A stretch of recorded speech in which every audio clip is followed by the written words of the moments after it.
here on the desktop. So you can see what's going on. I've already put in some figures right here, but I'm actually going to erase all this stuff because I want to explain to you in detail what all these figures mean. There's going to come a point in time where you're going to need to understand this, okay? So I'm going to eliminate a lot of these figures. I'm going to leave it like this, and at the conclusion of the conversation, if you're interested in receiving a copy of this ROI calculator, which really collapses the whole business portion of the conversation, we'll be more than happy to deliver it to you. Just call in to the 800 number, and your partner specialist will supply you with it, okay? So I'm going to save and close, and you see that I've selected it here in the tray.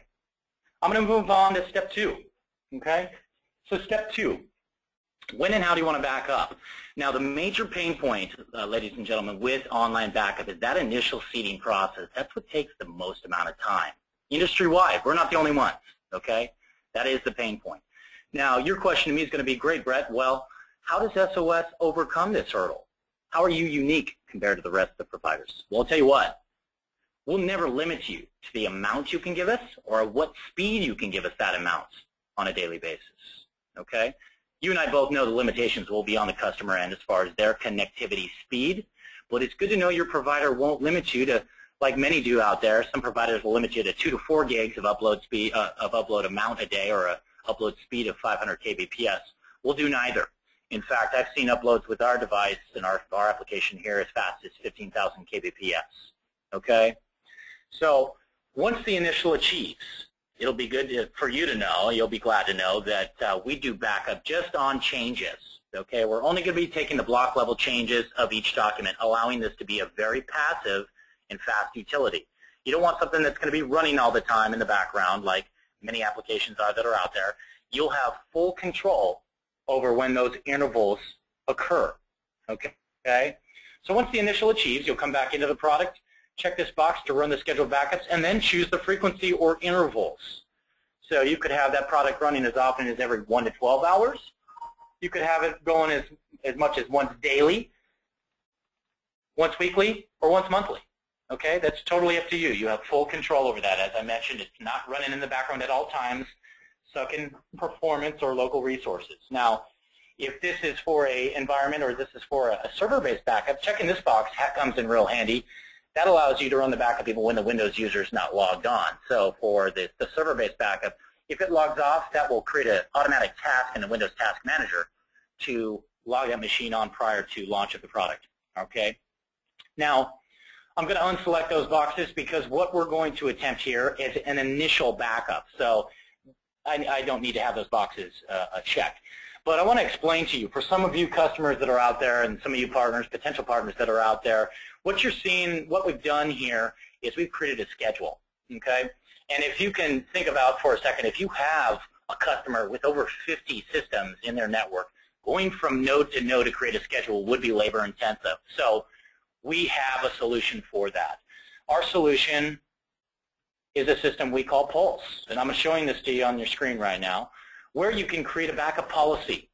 So a backup policy would be a schedule. You'd make it a global policy that you can utilize to push across the network to all machines at once, thus saving you the time from going from machine to machine. In addition, this is going to allow you to actually go and remote control each backup. So you'll be able to actually remote control each individual system. So from a reporting standpoint, you'd be able to view the backups from one location. This is customer A through Z, and customer A would be your client A. And under client A, they might have 4 machines that they're backing up. You'll have access to the logs, to the events, to the pulses, so you can see the health of that environment. And this is going to be mandatory, especially with some of those larger customers of yours. All right? For more information about Pulse, there is a live tutorial on our website if you'd like to see that, or just call and ask your partner specialist. He'll supply you with a demo for that. Okay? So we've created a schedule. We've gone through that.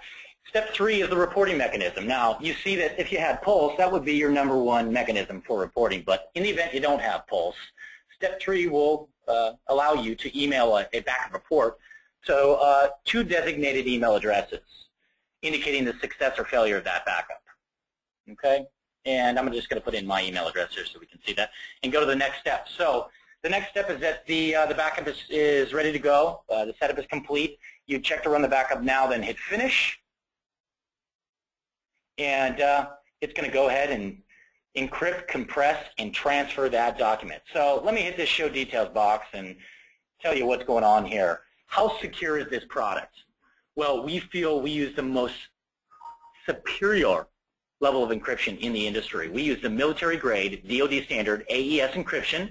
We hit all data with 256-bit AES prior to transfer. Then we use the 128-bit SSL tunnel for that transfer, which is what the banks use for online banking. And then we actually, the unique portion of encryption happens at the data center. It's the third level. We hit it with 1024-bit AES, which is quadruple DoD standard, and almost show-off quality at that point, if you ask me. But it is to ensure the integrity of that data. We've never had data lost because we actually replicate that data across data centers. So you can expect to have full copies of that data lying in several different geographic locations. Good to know, to just ensure that uptime. So the backup is achieved, okay? Now, I want to talk about recovery. Recovery can be accomplished through the client software piece, all right? There's several methods of recovery, but the most typical method would be through the client software piece itself. You can see here the option for restoring online. You can restore any amount of data through this software application, and because there's no licensing fees, you can have it existing on any system in the network for recovery purposes. So step 1 of 3 is the calendar view, where you're going to choose a date and time to go back to, and the bold numbers will indicate the day the backup achieved. If you want to find a specific file, you can drill down by its size, type, or name, or just go in blindly and pick from one of the computers that have been backed up. So as you can see on your screen here, I've backed up 7 computers under this one account, and I'll choose to restore a document from my computer here, which is Richmond. And I'm going to drill down to the desktop here and select an actual file. The next part of this conversation that I want to address is going to be based on our versioning or archiving policy, because it's really what separates us from everybody else in the industry. Having this feature is going to alone itself allow you to sell this product very, very flexibly. So let's analyze, what is a version? A version is what's created every time a document is backed up and that document has changed. Okay, so let's take a 1 gig document for this analysis. And let's just say you back up that 1 gig document for a year. If you're running the backup nightly and that document changes daily, you could theoretically have 365 versions of that document. Okay? So as far as storage space, that's 365 gigs. So your question to me is going to be, well, Brett, that's great. I've got every version of that file for a year, but that's 365 gigs. That's a lot of space. How much am I charged for, and how long do you keep those versions? Well, I'll tell you what, you're going to love us, because we only charge you for 1 version out of those 365, 1 gig. The 364 versions, the 364 gigs, are stored forever and for free by us. And it's not limited to 1 year. We have customers with over 5 to 7 years of data in the back set. Now, let's analyze that for a second. People in today's market shop on a per gig basis. Okay? They analyze that per gig cost. But what they're not understanding is that provider's retenancy or versioning policy, because that's what changes the cost. If they're charging you for versions, that's going to get expensive. And I'll use Amazon, for instance, who's known as Rackspace or Red3 in the industry. They charge a very attractive 15 cents per gig. Okay? But what they're not telling you is they're charging you for every version. So if you take that same 1 gig file and version it for 30 days, that's not 15 cents anymore, is it? It's actually $4.50, whereas with our solution, after 30 days of versions and 30 gigs of storage space, we're still only charging you for 1 gig. And your starting gig price might be somewhere in the 30 or 40 cent range. So it's going to be much cheaper. Moving forward from that, if you have customers that are in the specialized sectors of medical, healthcare, finance, law, government, education, they're going to need to have version history for probably a 5 to 7 year period. They're going to need to hold on to every copy of every file. So if you go with any provider that's not going to be giving you that free versioning and archiving tool, it's going to get very, very cost prohibitive. All right? So not only is it economically sound, the way we do versioning and calculate storage space, but also from a compliancy standard, it is very, very much so compliant and cost effective. So you see Alan's document here. I backed it up 3 times. So I'm going to show you there's 3 different versions. I'll pick the middle version and go ahead and hit next and choose a path for recovery. So I'm going to go away from my default location so we can see this and just restore it to my desktop. And I'll hit finish. Okay. So what it's going to do is it's going to grab a copy from the data center, pull it out, and place it on my desktop. So you see here, it's already done. I can open it up with the original path location attached to it so I know where to drop it. We don't want to restore it to the original location because we don't want any overriding issues.